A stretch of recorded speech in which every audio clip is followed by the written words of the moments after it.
నమస్కారం AP journalism వార్తలకు స్వాగతం నా పేరు లక్ష్మి వార్తల్లో ముందుగా హెడ్లైన్స్ ఎస్పీ వర్గీకరణపై సుప్రీంకోర్టు ఇచ్చిన తీర్పును స్వాగతిస్తున్నామని AP CM Chandrababu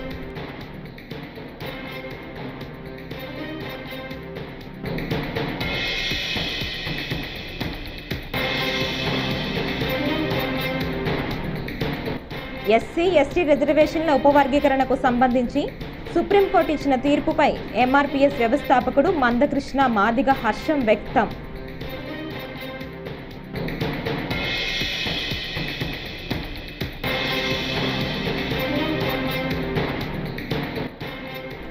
SC వర్గీకరణపై supreme court తీర్పు నేపథ్యంలో శాసనసభలో సీఎం రేవంత్ రెడ్డి కీలక ప్రకటన.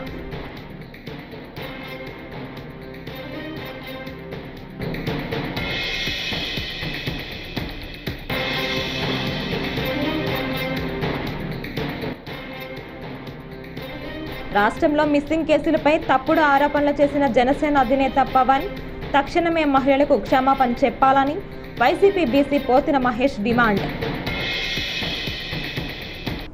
ఇక డీటెయిల్స్ చూస్తే ఎస్సీ వర్గీకరణపై సుప్రీంకోర్టు ఇచ్చిన తీర్పును స్వాగతిస్తున్నామని ఏపీ సీఎం చంద్రబాబు తెలిపారు.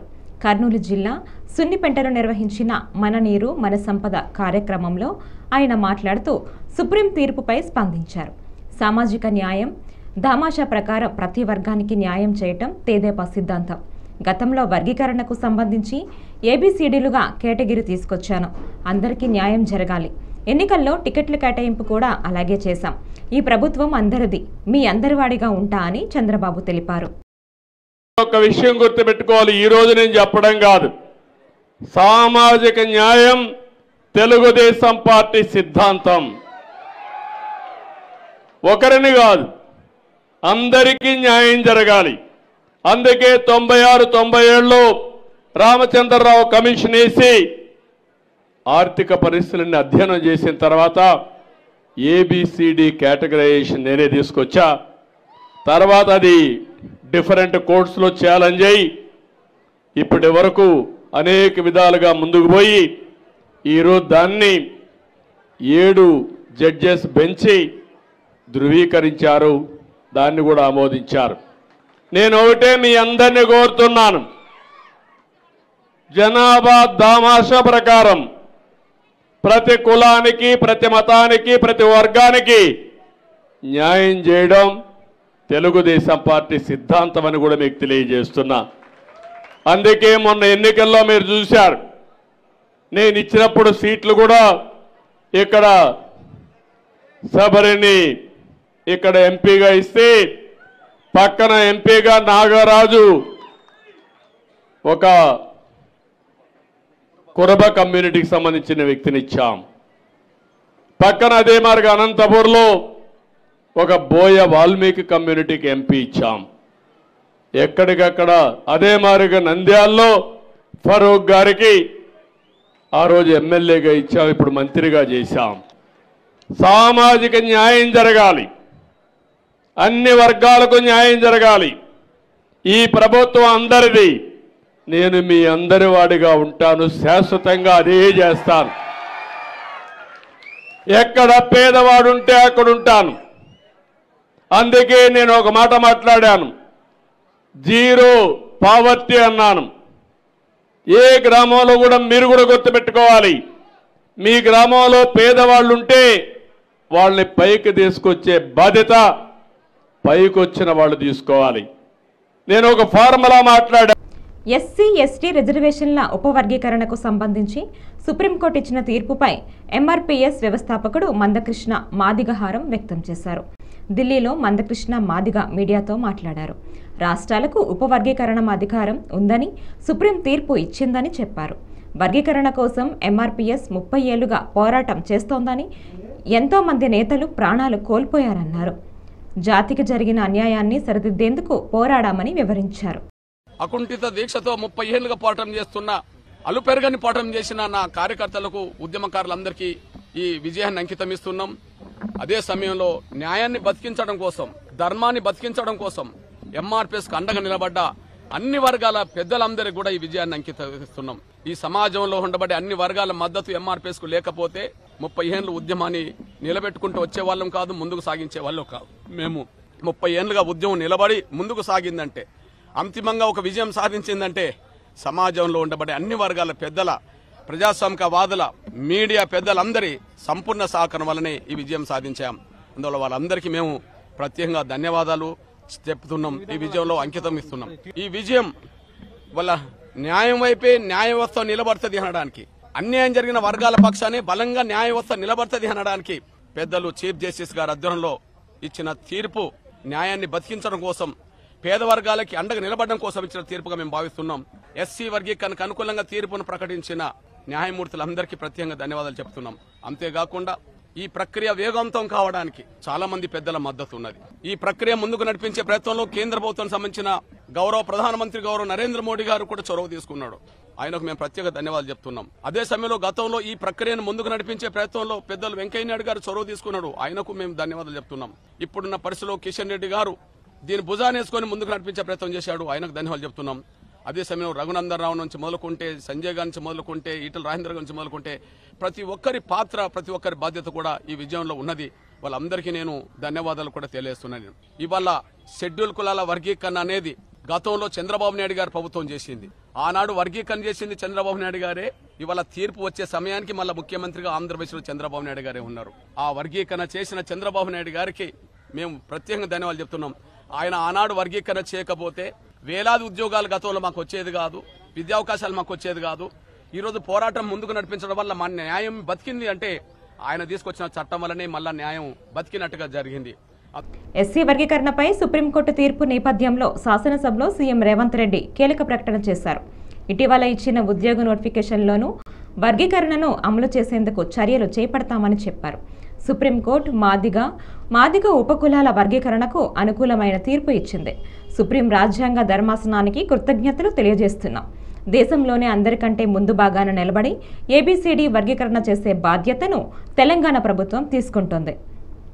ఇప్పుడు ఇచ్చిన ఉద్యోగ నోటిఫికేషన్లోనూ వర్గీకరణను అమలు చేస్తాం.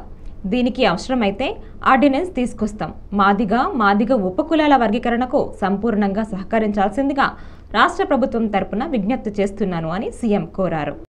రాజకీయాలు ఎన్నైనా ఉండని, మళ్ళీ కొట్లాడుకుందాం, చాలా వివరాలు మాట్లాడుకుందాం, మాకేం అభ్యంతరం లేదు. రాజకీయపరమైన చర్చ కావాలంటే ఆల్రెడీ 31 తారీఖు వరకు బడ్జెట్ ఆమోదానికి చర్చ అంటే లేదు, కొనసాగించాలంటే 1-2 తారీఖు వరకు కూడా చర్చలు చేయాలని తమ అనుమతితోని మా లెజిస్లేటివ్ అఫైర్స్ మినిస్టర్ ఈరోజు చర్చకు అవకాశం ఇచ్చినాం. అధ్యక్ష, చర్చలో పాల్గొనండి, ఇష్యూ బేస్డ్ డిబేట్ చేయండి, ఏ ఇష్యూను ఆ ఇష్యూను ప్రత్యేకంగా చూడండి. మీరు ఎందుకు రాజకీయంగా కలగాపులగం చేసి రాజకీయ ప్రయోజనం తప్ప ఇంకో ప్రయోజనమే లేనట్టుగా ఈ సమాజాన్ని తప్పుదోవ పట్టించే విధంగా ఎందుకు వ్యవహరిస్తున్నారు, ఎందుకు ప్రవర్తిస్తున్నారో నాకైతే అర్థం కాలేదు. అధ్యక్ష, మేము బాధ్యతాయుతంగా ఒక బాధ్యత నెరవేర్చాలి. ఒక గురుతరమైన బాధ్యత తెలంగాణ లక్షలాది నిరుద్యోగ యువకులు ఇవాళ మా మీద పెట్టినారు. ఈ బాధ్యత నెరవేర్చాలని రోజుకు 18 గంటలు కష్టపడి ప్రపంచంతో పోటీపడి సాంకేతిక నైపుణ్యాన్ని పెంచి నిరుద్యోగ యువకులకు ఉద్యోగ అవకాశాలు కల్పించాలని పట్టుదలతో మేము ముందుకెళ్తున్నాం. అధ్యక్ష, ఇవాళ తెలంగాణ సమాజం అంతా వ్యసనాలకు బానిసలై గంజాయి డ్రగ్స్కు లోనవుతుంటే ఆ యువతను బయటికి తేవాలి, పని కల్పించాలి, వాళ్ళకి శిక్షణను ఇవ్వాలి, వృత్తి నైపుణ్యం పెంచాలి, ప్రపంచంతో పోటీ పడాలని ఇవాళ మా ప్రభుత్వం చేస్తుంటే అభినందించాల్సింది పోయి, సహకరించాల్సింది పోయి కాళ్ళల్లో కట్టెబెట్టి కింద పడేసి ఈ చర్చనే జరగొద్దని, ఈ చర్చను తప్పుదో పట్టించాలని నిన్నగాక మొన్న మీ అందరి సమక్షంలో రైతు రుణమాఫీ 2వ విడత దాదాపుగా 1,50,000 వరకు ఉన్న రైతులకు 6,198,00,000 విడుదల మా ఆర్థిక మంత్రి గారు ఉప ముఖ్యమంత్రి గారు చేస్తే ఆ చర్చ ఎక్కడ జరగొద్దు, రైతులకు చేరొద్దని ఒక దుర్మార్గమైన ఆలోచన రాజకీయ పాచికతోని సభను స్తంభింపజేసి ఆడబిడ్డలను అడ్డం పెట్టుకొని అక్కల్ని అడ్డం పెట్టుకొని రాజకీయం చేస్తారు. అధ్యక్ష, ఇదా అధ్యక్ష? నేను మాట్లాడాలంటే చాలా మాట్లాడగలను. అధ్యక్ష, ఆ అక్కలకు నేను చెప్పగలను, ఆ అక్కల్ని నేను సొంత అక్కల్లాగానే భావించిన. ఒక అక్క నన్ను నడి బజార్లో వదిలేసిన నేనేమనలే, ఇంకొక అక్క ఎలక్షన్కి పోతే. రాష్ట్రంలో మిస్సింగ్ కేసులపై తప్పుడు ఆరోపణలు చేసిన జనసేన అధినేత పవన్ తక్షణమే మహిళలకు క్షమాపణ చెప్పాలని YCP BC Pothina Mahesh demand చేశారు. విజయవాడలో బుధవారం ఆయన తన కార్యాలయంలో మీడియాతో మాట్లాడుతూ పవన్ గతంలో 30,000 మందికి పైగా మహిళల ఆచూకీ రాష్ట్రంలో లభించలేదని తీవ్ర ఆరోపణలు చేశారన్నారు. కేవలం 664 మంది మహిళలు మిస్ అయ్యారని కేంద్ర ప్రభుత్వం పార్లమెంటు వేదికగా తెలిపిందన్నారు. అందరికీ నమస్కారం. ఆంధ్రప్రదేశ్లో గత 5 సంవత్సరాల్లో 30,000 మంది మహిళల ఆచూకీ లభించడం లేదని, హ్యూమన్ ట్రాఫికింగ్ జరిగిందని పవన్ కళ్యాణ్ గారు అనేక సందర్భాల్లో మాట్లాడారు. ఇది పచ్చి అబద్ధం. గత 5 సంవత్సరాల్లో 30,000 కాదు, కేవలం 664 మంది మహిళలు, యువతులు ఆచూకీ మాత్రం ఇంకా లభించలేదని కేంద్ర ప్రభుత్వం నిన్న పార్లమెంట్ సాక్షిగా హోంశాఖ తెలియజేసింది. ఇది కూడా వైసీపీ ఎంపీలో, రాజ్యసభ సభ్యులో అడిగినటువంటి ప్రశ్న కాదు. గత 5 సంవత్సరాల్లో ఎంతమంది మహిళలు జిల్లా వారీగా, వయసు వారీగా ఆచూకీ లభించలేదని తెలుగుదేశం పార్టీ ఎంపీలైనటువంటి పార్థసారథి గారు, అదేవిధంగా లావు కృష్ణ దేవరాయలు గారు అడిగినటువంటి ప్రశ్నకి పార్లమెంట్ సాక్షిగా కేంద్ర హోంశాఖ సమాధానం చెప్పింది.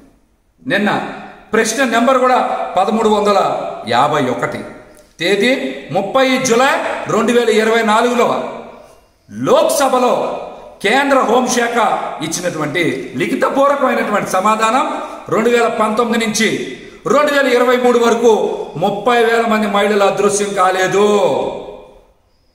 గత ప్రభుత్వం ప్రతి ఏడాది కూడా యువతులు ఆచూకీ లభ్యం కాకపోతే ఎంతో నిబద్ధతతో పనిచేసి 98.5% మహిళల్ని సురక్షితంగా వారి ఇంటికి చేరవేర్చారని లిఖితపూర్వకంగా తెలియజేశారు.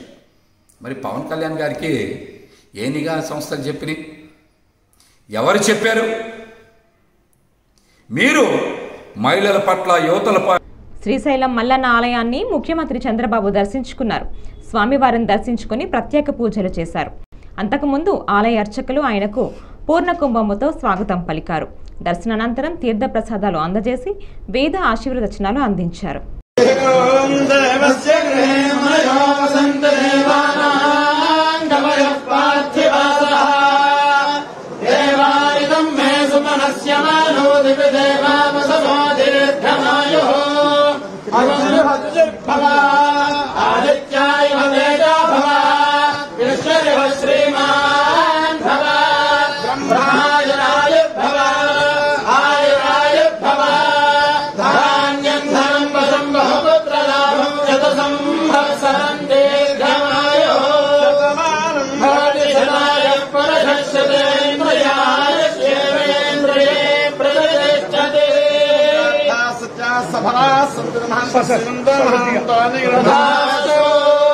गंगा पार्वती ब्रह्मलांबादमेन मल्लिकार्जुन प्रसादनाचंद्राकं हंसाभिवृद्धिरस्तु अमरावती निर्माणस्य शीघ्रमेव परिपूर्ण फलताभिवृद्धिरस्तु सर्वदा दिग्विजयमस्तु प्रार्थु शीघ्रमेव पुनः संपूर्णता परिपूर्णता यजमानस्य अखंड दिग्विजय प्राप्तिरस्तु महंत श्रीमंतो महांतोऽस्तु पारिश्रामिकाभिवृद्धिरस्तु महंत श्रीमंतो महांतोऽस्तु राजत्वारे राजमुखे सर्वदा सर्वत्र दिग्विजय प्राप्तिरस्तु सत्यासन्तु यजमानस्य कामाः जय प्रसाद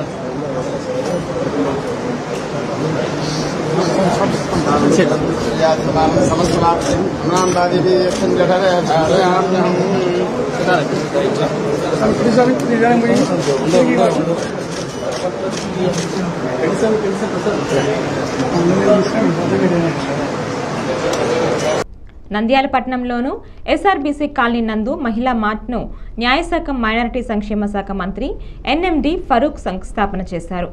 ఈ సందర్భంగా ఎన్ఎండి ఫరూక్ మాట్లాడుతూ ఎస్ఆర్బీసీ కాలనీ అభివృద్ధికి మహిళల ఆర్థికంగా ఎదగటం కోసమే ఇక్కడ మార్ట్ ఏర్పాటు చేయడం జరిగిందని, అంతేకాకుండా రాబోయే రోజుల్లో ఎస్ఆర్బీసీ కాలనీకి అన్ని సౌకర్యాలు కల్పిస్తూ వాటిని అభివృద్ధి చేస్తామని మంత్రి ఫరూక్ తెలియజేశారు. చంద్రబాబు నాయుడు గారు చెప్పారు, అది మనకు ఆ కమ్యూనిటీ చేయాలా, ₹1 5 ఇస్తారా, ఇలా కమ్యూనిటీ వాళ్ళు ఉన్నారు, ఇంతమంది ఉన్నారు. కమ్యూనిటీ వాళ్ళు ₹1 5 ఏళ్ళు ఇవ్వాలనే ఆలోచన లేదు. నేనే చాలా చెప్పాను, చాలా మన స్థానికంగా మాట్లాడుతున్నాను. ఇక్కడ మంత్రి గారు ఉన్నారు కాబట్టి మంత్రి గారికి అదే మీకు మళ్ళీ అవకాశం ఇచ్చాడు. ఫండ్స్ ఇచ్చినప్పుడు వాటి కార్పొరేటర్ డెవలప్ చేద్దాం. ఇటు పోతే చెరువు కూర్చాను, ఇటు పోతే రోడ్డు హైవే రోడ్డు సమస్య ఉంది. కొంచెం ఆలోచించుకొని దీన్ని ఎట్లా వర్క్ చేద్దామనేది చెప్తున్నాం. అలా ఇస్తే టెక్నికల్ వాళ్ళు తీసుకొచ్చి చేస్తే బాగుంటుంది చెప్పి చూస్తూ ఉన్నాం. కాబట్టి దీన్ని మళ్ళీ అట్లా నాయకులు లేరు ఇప్పుడు. ఎందుకంటే అంతా మేమే కడతామని చెప్పి రామచంద్రరావు గారికి అర్థమైంది. ఆ రోజుల్లో నేనే కడతాను సార్, తెలుసు కదా మేము ₹1 కట్టే. పార్క్ పరిస్థితి దారుణంగా ఉంది. పార్క్ కూడా సవాల్ ఇస్తే వద్దండి, సవాల్ డబ్బులు మేమే కడతామండి. అది కట్టిందే చచ్చింది ఎందుకంటే తెలుసు కాబట్టి అట్లా లేకుండా డెవలప్ చేద్దాం, ప్రాంతం డెవలప్ కావాలా. కాబట్టి మంత్రి గారు రావడం చాలా సంతోషం అని చెప్పి మంత్రి గారికి స్వాగతం పలుకుతూ మరి ఈ కార్యక్రమం మొదటిసారిగా ఈ కార్యక్రమం చేసాం. నెక్స్ట్ వేరే కార్యక్రమం వాటి అవకాశం ఇచ్చినందుకు మరి స్థానికంగా సోదరులందరికీ సత్తెనపల్లి పట్టణ పురపాలక సంఘ పరిధిలో ఇక నుంచి రోజు మంచినీటి సౌకర్యం కల్పించనున్నట్లు ఎమ్మెల్యే కన్నా లక్ష్మీనారాయణ తెలిపారు. బుధవారం జరిగిన కౌన్సిల్ సమావేశం అనంతరం ఆయన మాట్లాడుతూ చంద్రబాబు నాయకత్వంలో ఏర్పడిన ప్రభుత్వంలో వర్ణదేవుడు కరుణించి సకాలంలో వర్షాలు పడుతున్నాయన్నారు. అందువలన గురువారం నుంచి సత్తెనపల్లి పట్టణంలో రోజు మంచినీటి సౌకర్యం కల్పిస్తున్నామన్నారు. ఈ సంవత్సరం చంద్రబాబు నాయుడు గారి నాయకత్వంలో ఏర్పడినటువంటి ప్రభుత్వంలో వరుణ దేవుడు కరుణించి మనకు మంచి వర్షాలు ఇవ్వటం వల్ల రేపటి నుంచి సత్తెనపల్లి పట్టణానికి రోజు మంచినీటి సౌకర్యం కల్పిస్తారు అని చెప్పేసి ఈ సందర్భంగా సత్తెనపల్లి పట్టణ ప్రజలకు తెలియజేస్తా ఉన్నా.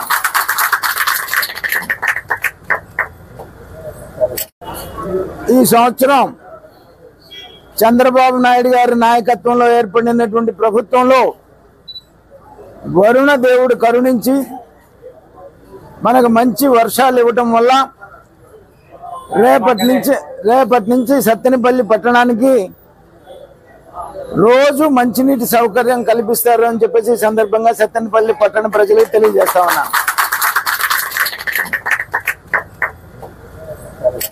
పలాస మున్సిపాలిటీ పాస్ అయినపురం వద్ద గల లేఅవుట్లను పలాస ఎమ్మెల్యే గౌతు శిరీష బుధవారం పరిశీలించారు. మున్సిపాలిటీ ప్రాంతంలో ఈ లేఅవుట్ అన్ని సౌకర్యాలతో ఉందని, దీన్ని ప్రజలు వినియోగించుకోవాలని ఆమె కోరారు. సామాన్య ప్రజలు కూడా కొన్ని అవకాశం ఉందని ఆమె ప్రకటించారు. ఉద్యోగులకు కూడా 20% రిజర్వేషన్తో పాటు వాళ్ళకి డిస్కౌంట్ కూడా ఉంది. అయితే రియల్ ఎస్టేట్లో కన్నా చాలా తక్కువ ధరకు, అంటే మధ్య తరగతి వాళ్ళకి కూడా మంచి ఇళ్లలో ఉండే సౌకర్యం కల్పించేలాగా ఒక ఆలోచనతో గవర్నమెంట్ ముందుకొచ్చింది. ముఖ్యంగా ఈరోజు డిపార్ట్మెంట్ని, ఈ శాఖను చూస్తున్న మంత్రి నారాయణ గారు, అధికారులు చాలా శ్రమిస్తున్నారు. ఖచ్చితంగా ఈ 5 సంవత్సరాల్లో వచ్చే 2-3 సంవత్సరాల్లోనే టౌన్షిప్ని పూర్తి చేసి పలాస ముఖ చిత్రాన్ని మార్చడానికి. దీనివల్ల మనకు ఉపయోగం ఏంటంటే, ఇప్పటికే శ్రీకాకుళం జిల్లాలో ముఖ్యమైన ఆర్థిక పట్టణంగా ఎదుగుతున్న పలాసలో ఈ టౌన్షిప్ పూర్తయితే మరింత పెట్టుబడులతో పాటు మరిన్ని పరిశ్రమలు వచ్చే అవకాశం ఉంది. దయచేసి ప్రతిదీ పారదర్శకంగా, ఇప్పుడు వరకు ఒక 40 మంది బుక్ చేసుకున్నారని తెలిసింది. వాళ్ళ వివరాలు కూడా ఇంటర్నెట్లో పెట్టారు. ఎవరైనా ఆన్లైన్లో బుక్ చేసుకొని వాళ్ళల్లోని ఎక్కువ వచ్చిన వాళ్ళల్లోని లక్కీ డిప్ ద్వారా తీసుకున్న వాళ్ళకి 3 ఇన్స్టాల్మెంట్లోని మొదటి ఇన్స్టాల్మెంట్లో 10%, రెండో ఇన్స్టాల్మెంట్లో ఒక 30-40%తో పాటు 3 ఇన్స్టాల్మెంట్లో పూర్తిగా మనకి కట్టుకునే ఫెసిలిటీ కూడా ఇచ్చారు. ప్రతి ఒక్కరికి ఒకటే, ఇందులో ఎవరి స్వార్థం లేదు. పలాస తాలూకా బ్రాండ్ వాల్యూని పెరచడానికి, మన పలాసాని అభివృద్ధి ముందుకు తీసుకెళ్ళడానికి మొదటి అడుగు ఈ టౌన్షిప్ ద్వారా వేగుతున్నాం.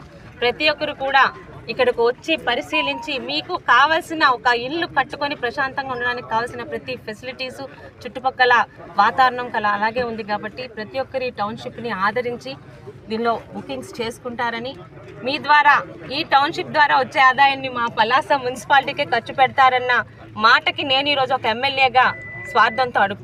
నందిగాం మండల కేంద్రంలోని అంబేద్కర్ గురుకులంలో ఇంటర్ ప్రథమ సంవత్సరం చదువుతున్న విద్యార్థిని అక్షిత బుధవారం ఉరివేసుకుని ఆత్మహత్యకు పాల్పడింది. ఈ మేరకు ఘటనా స్థలాన్ని టెక్కలి డీఎస్పీ డి బాలచంద్రారెడ్డి పరిశీలించారు. ఈ సందర్భంగా డీఎస్పీ మృతురాలి బంధువులు గురుకులం ఉపాధ్యాయులతో మాట్లాడి పలు విషయాలు అడిగి తెలుసుకున్నారు. విద్యార్థిని మృతితో తల్లిదండ్రులు కన్నీరు మున్నీరుగా వెలిపించారు.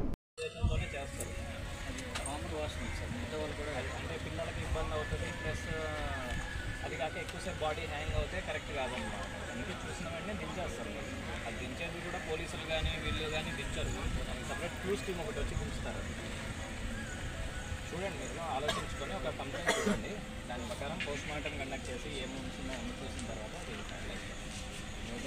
న్యాయం చేయండి సార్. మంచి కదా ఉండేది, వ్యవస్థగా ఉండేది న్యాయం చేయని.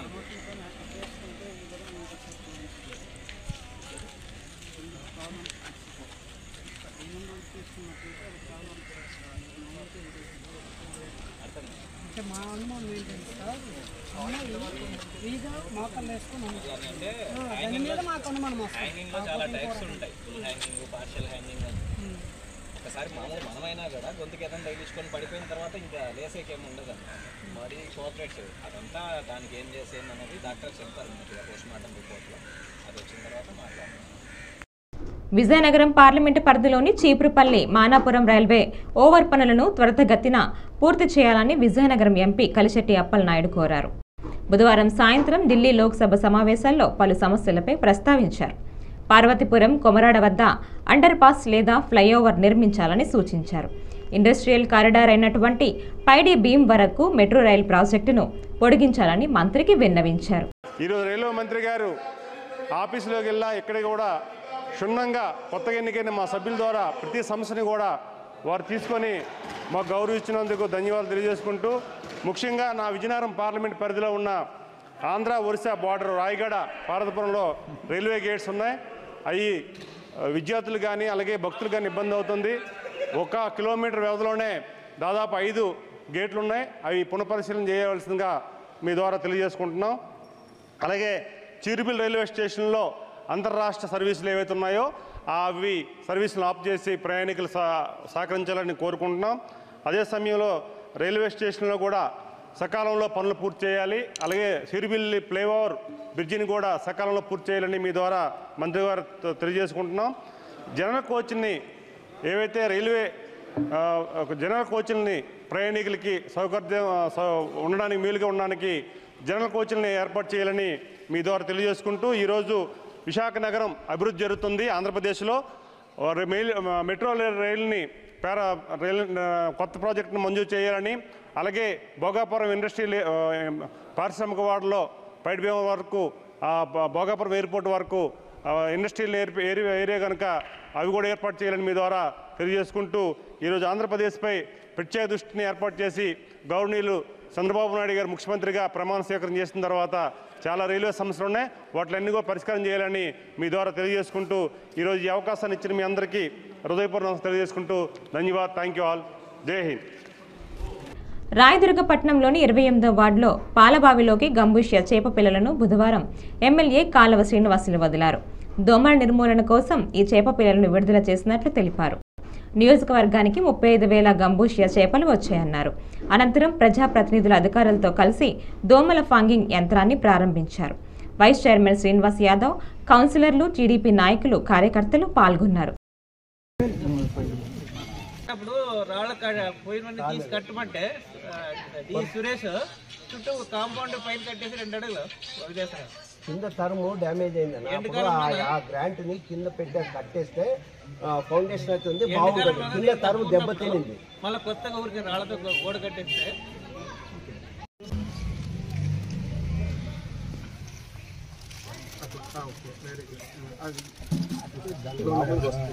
ఇవేనా ఈ పెద్ద లోపలికి నీళ్ళకి పెట్టండి. నెక్స్ట్ ఎవరు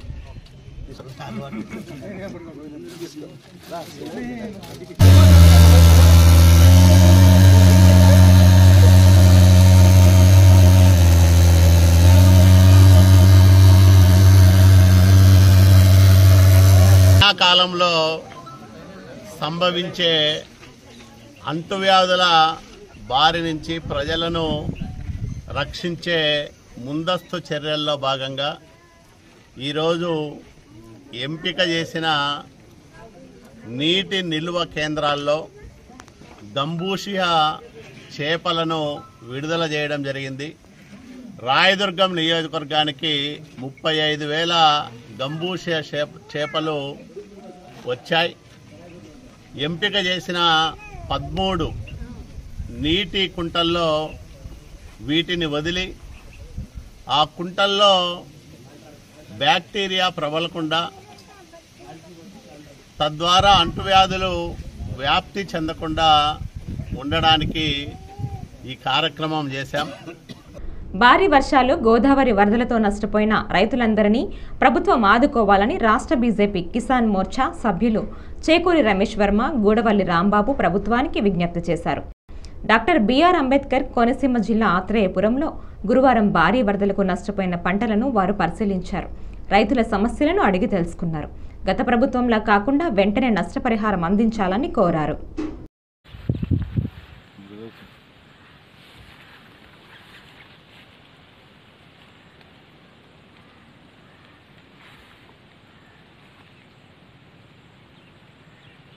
అందరికీ నమస్కారం. నా పేరు చేకూరి రమేష్ వర్మ. నేను భారతీయ జనతా పార్టీ రాష్ట్ర కిసాన్ మోర్చా జోనల్ ఇన్ఛార్జిగా బాధ్యతలో ఉన్నాను. ఈయన గూడవల్లి రాంబాబు గారు రాష్ట్ర భారతీయ జనతా పార్టీ రాష్ట్ర కార్యవర్గ సభ్యులు కిసాన్ మోర్చా. ఈరోజు ఆత్రేయపురం గ్రామంలో, ఆత్రేయపురం మండలంలో ఈ మహాతల్లి గోదావరి ఉప్పొంగటం వల్ల ఇక్కడ ఎక్కువగా అరటి, బొప్పాయి, పసుపు, కంద, వరి ఇవన్నీ కూడా నీట మునిగాయి. వరి నాట్లను అయితే మళ్ళీ రెండోసారి నాటుకోవాల్సిన పరిస్థితి రైతులు ఇవాళ ఏర్పడింది.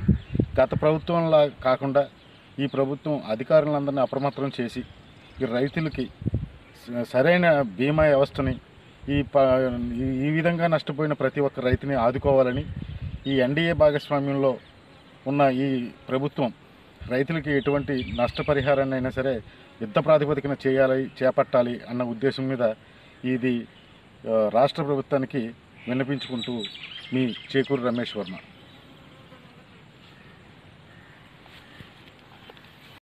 ఈ వార్తలు ఇంతటితో సమాప్తం. నమస్కారం.